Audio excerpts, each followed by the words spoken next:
So hey guys, we're back. We're gonna go through some more yellow belt stuff. Basically, you can, obviously I know not all of you guys have partners or don't have people that you're with that train, but honestly you can do this with your husband, your wife, your kids, whatever. They really just need to do the choke for you, and then you guys can go through and do it. I'm gonna explain to you guys the defense for things, and then there's gonna be choreography that follows it. When I say choreography, I mean that those are the routine strikes that I do, but you can really do anything. Try to mix them up, whatnot. So the first one that we're gonna do is just choke from the front. Well, you just stand up. So the first one's gonna be choke from the front, where both of his hands are gonna be on my throat, right?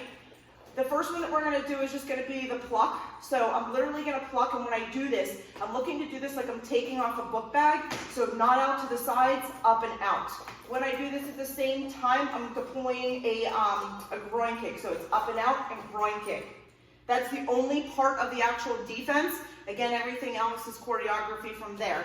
So again, up and out.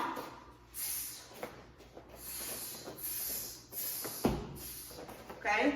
You should be following up with at least 3 things. If you guys are advanced, meaning you're orange belt or above, you should be trying to come up with 5 things, getting off the X and trying to change those things up, okay? So again, from behind you'll see it again. I'm just gonna pluck up and out. Okay? Same thing, other way. Okay. The next one is going to be the one-handed pluck. So you just come down here a little bit. Again, he's going to be, both hands are going to be on me. I'm going to turn one to the ceiling, and the other one I'm going to turn his face away. And I'm elongating my body, okay? Boom. Groin strike, and then again, anything that you do from there is just choreography. Okay? Same thing again. I'll show you this way.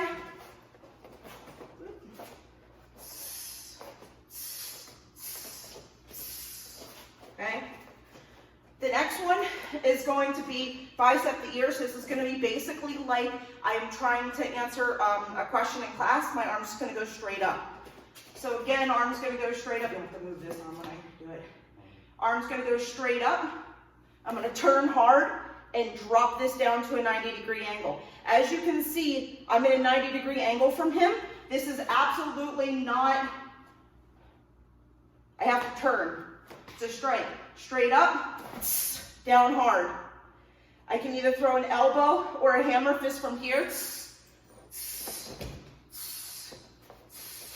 So again, the only part of the actual defense is going to be my arm straight up.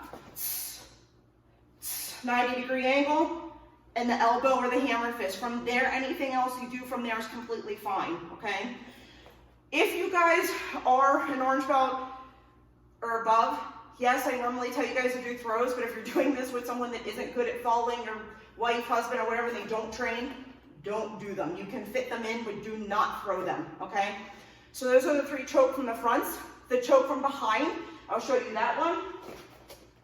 So literally this one, I'm just picking a hand, doesn't matter which one, and I'm making it look towards the ceiling. So I'm grabbing right at the thumb, and I'm taking a step out and dropping my weight, and this hand is looking to the ceiling.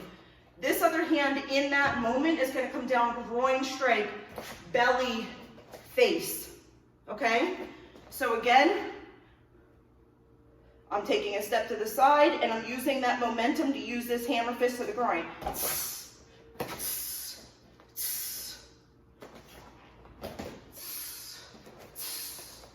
Whatever your strikes may be. The choreography for it doesn't really matter, but when we do this for your Krav test, you're literally going to have to do this entire part. Take a step out, this goes to the ceiling, groin, belly, and face, okay?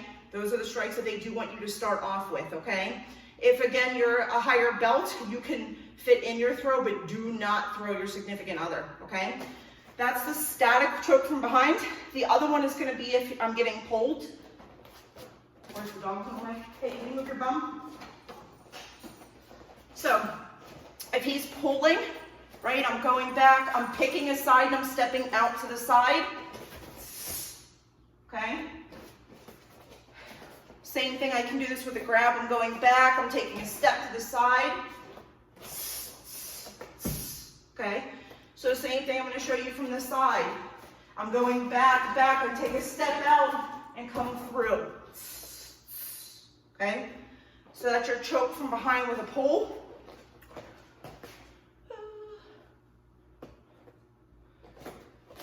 Choke from the front with a push. This is going to be the same thing. So a lot of times people will push and you'll push back against them.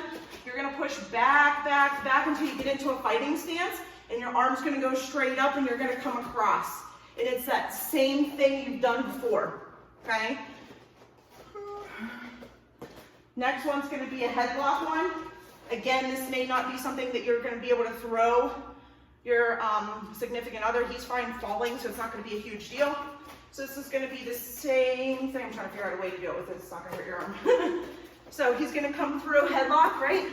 I'm going to swing through, hold on to this, and my hand's going to come up and over in between us.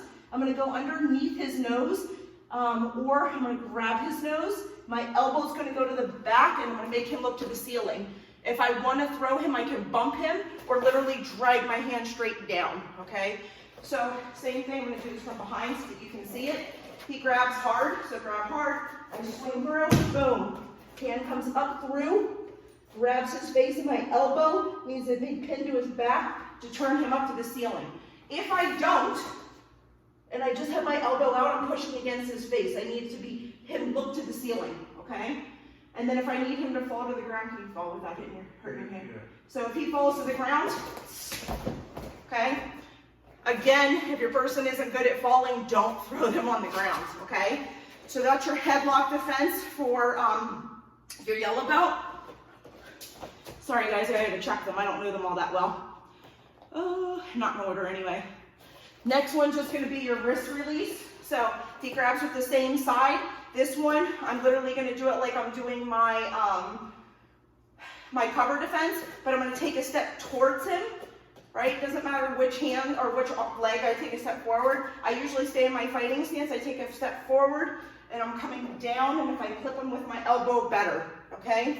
Same thing the other way. He grabs, right? I'm taking a step forward, bringing my elbow as a U and bringing it up to clear my face. Okay? Obviously from there, I do follow-ups.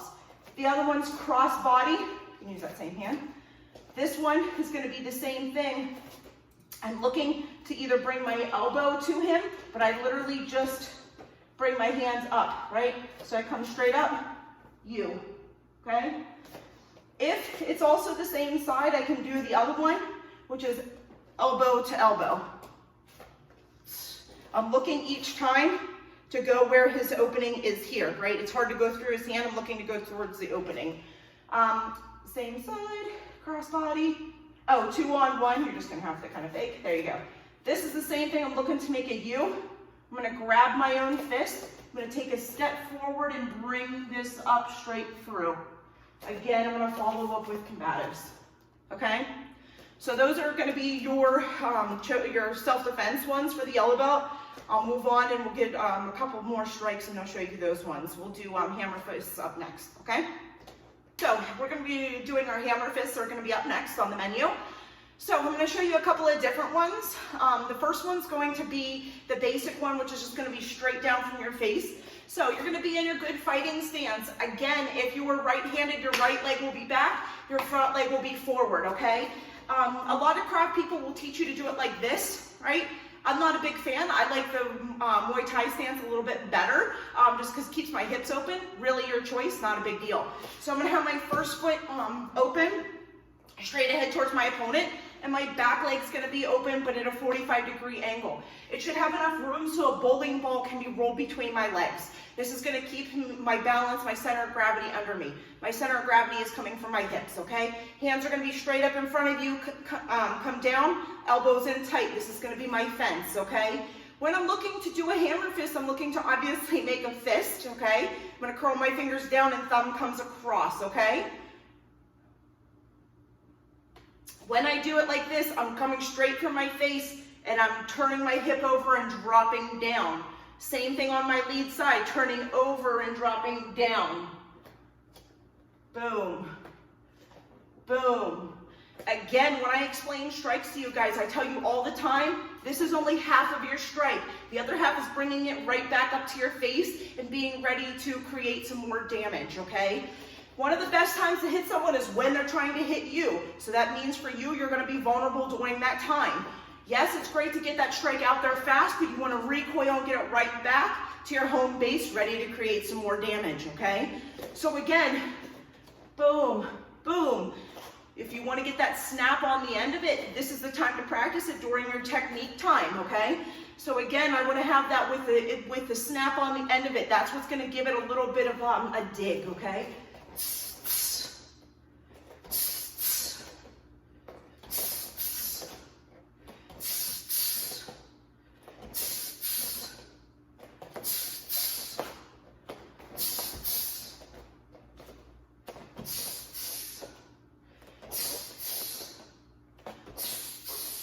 You'll also notice, right, from the side, what's happening right now. My chin is down, my shoulders are relaxed, I'm looking up through my eyebrows, I'm loose. I'm only going to be tight at that last second to give it that snap, okay? So that's your down elbow. The next one is going to be just like you're going to knock on the door if someone's been in the bathroom too long, right? That's all you're going to do. It's just going to be straight ahead.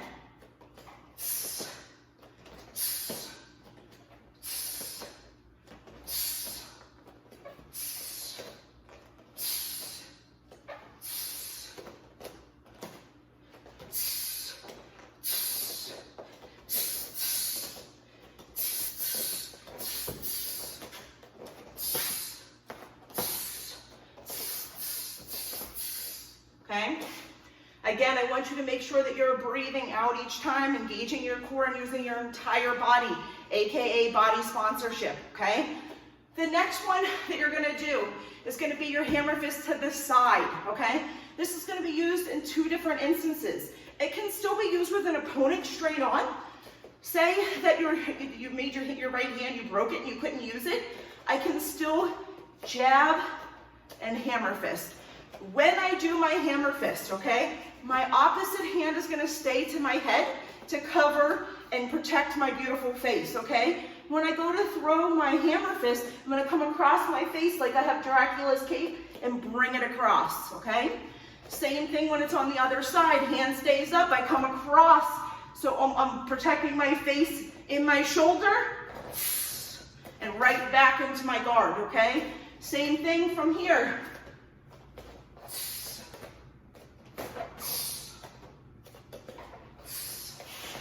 When I'm doing this from the front, meaning that I'm not hitting an opponent to my side, okay, I need to load up, okay? Because if you look in the mirror and you think you're trying to hit yourself, I need to come to the side of that person to execute that strike. I'm coming to their side of their face, okay? So I'm here, I'm loaded up, and I'm bringing it through and deploying it. Again, loading it up, coming across and deploying it. Each time I want to protect my face. When I'm going to do this for an opponent to my side, okay, I usually like to take a step. You do not need to take a step. There's one of two ways you can do this.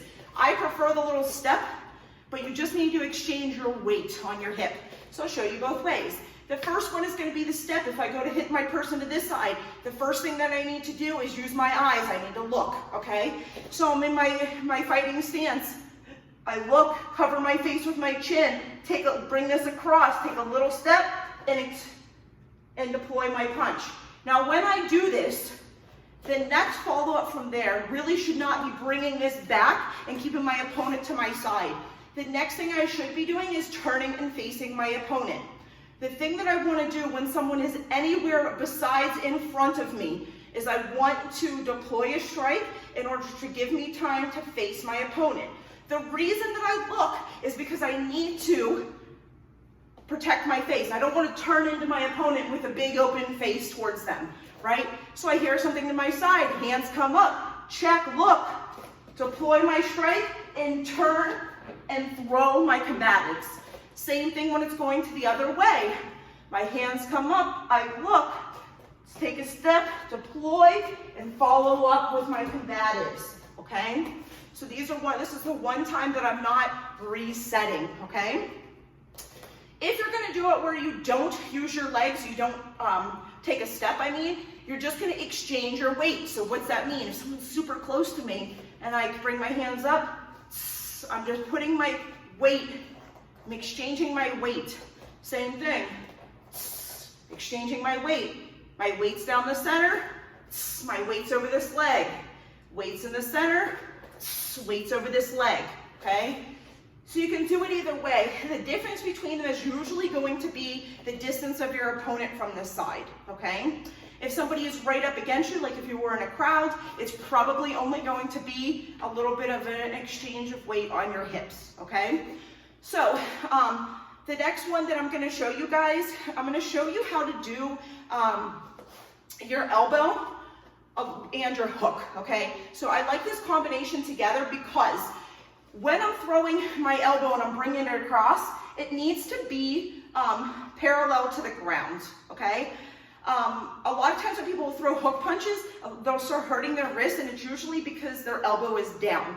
So what I try to tell people is when you go to throw your hook punch, I want to almost smack myself in the face with this and overcompensate, meaning in my head, I'm thinking that I'm like this, and chances are I'm really going to only be like this. Because most commonly people are like this when they think they're like this, okay? These are other techniques that you can be using by watching yourself in the mirror. I cannot tell you how great of a tool that is going to be for you guys. Again, we're big into the hand washing thing, especially now during the coronavirus. This is something you could be doing even if you're washing your hands only 3 times a day. You're practicing these things 3 times a day, okay? So when we go to do our hook punch, I'll show it to you with the hook punch and with that same elbow, okay? So with the hook punch, I'm looking to hit myself in the face. No wind up back here. Hit myself in the face and bring this across. I should only be looking over my eyeballs, should be looking over my fist, okay? Almost like I want to see the fear in my opponent's face when I hit them, or the pain that I'm causing them, okay? So again, I'm here, bring it up to my face and bring it across. You see that I'm turning my leg over. I have my weight under me, okay? Again.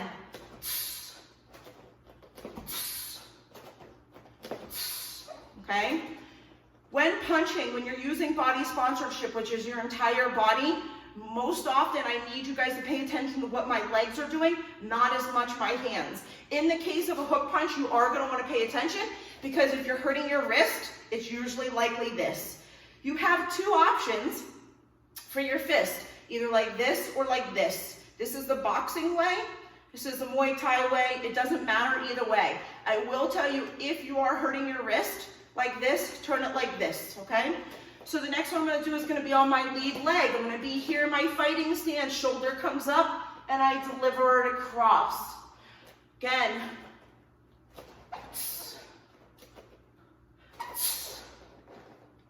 I should almost be hitting myself in the face with this shoulder, okay?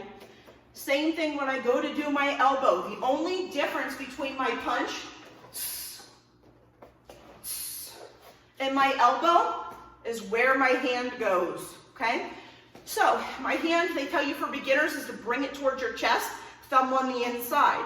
Now I'm going to tell you what to do if you're not beginner, okay? You're actually going to turn your hand out and curve it. What that does is it makes your elbow pointier, okay? So what that's going to look like, up and over and across.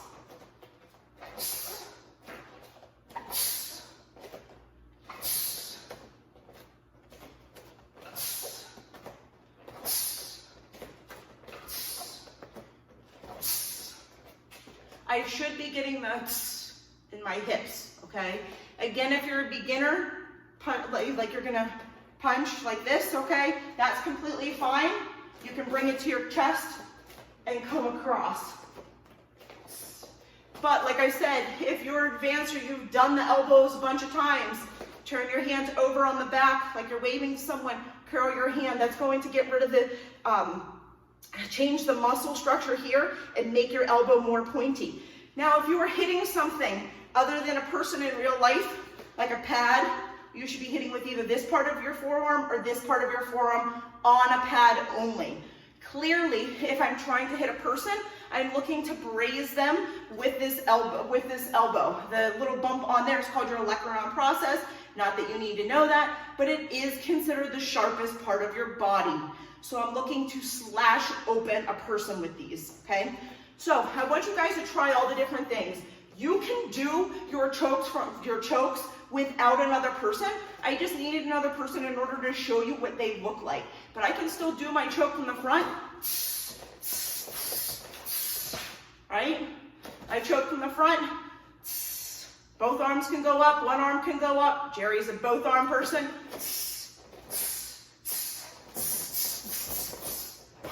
I want you guys to practice them. If you need to practice with your significant other, your child, whatever, definitely go ahead and do that. I will tell you yet one more time, if your significant other, your child, whoever, does not train, do not throw them on the ground, okay? Especially if you don't have mats or anything like that at home. So at the end of this video, I'm gonna put a little post that tells you what exactly you need to do for your workout.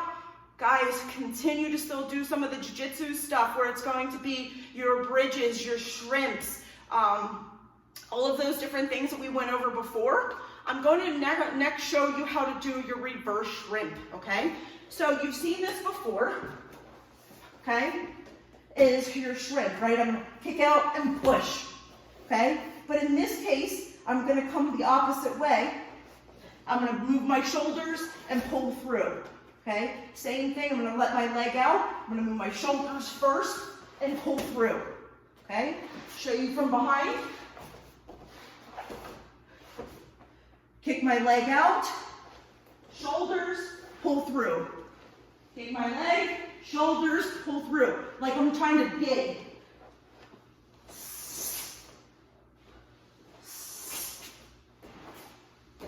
Towards you.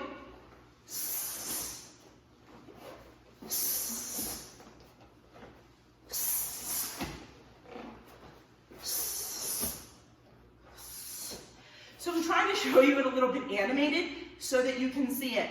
But it's legit like you're just trying to dig, okay? I'm here. That kick I'm using to pick up my shoulder, that momentum. Kick, pick up my shoulder. Scoop and pull.